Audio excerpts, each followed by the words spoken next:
Afi akui dipacari duda, rencana nikah tahun ini. Setelah menyandang status janda selama 8 bulan, Mawar Afi mengumumkan di media sosial dirinya sudah punya kekasih baru.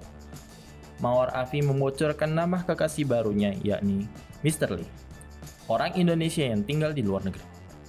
Mawar Afi mengakui dirinya sudah kenal Mr. Lee sejak lama yang dikenalkan oleh sahabatnya. Alasan wanita berusia 36 tahun itu mau dipacari Mr. Lee karena kekasihnya bisa menerima ia dan juga anak-anaknya. Alasan lain penyanyi jebolan Afi itu adalah karena Mr. Lee yang baik, tulus, dan nyambung kepada anak-anaknya selama mereka dekat. Selain berstatus duda, diakui Mawar, sosok Mr. Lee adalah pengusaha yang seiman dengannya, yang memang mencari calon istri dan bukan untuk pacaran saja. Mawar Afi meminta doa untuk rencana pernikahannya dengan Mr. Lee yang kemungkinan digelar tahun ini atau dalam waktu terdekat.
Hai pemirsa Sri Popo TV, jangan lupa komen, like, dan subscribe, serta tonton terus berita-berita terupdate lainnya